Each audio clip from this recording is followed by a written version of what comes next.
kay Remulla na isinugod nga daw po sa hospital, ayan, oh. So, marami pong nakapanood nito, nasa mga ano na, 14K, 14K, nakakita ng post na 'to, and then 5K comments, 780 shares. So, marami pong nadali ng fake news. Binasa ko yung, mga comment, marami po talagang, naniwala.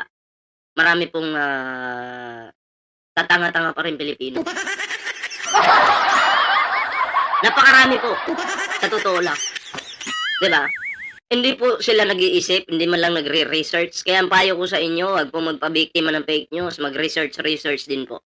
Maraming galit, oh, may mga ano pa dito nagko-comment na sana matuluyan na lang daw, 'di ba? Nang dahil po sa post nitong, tao na 'to. Oo, dahil po sa post nitong tao na 'to.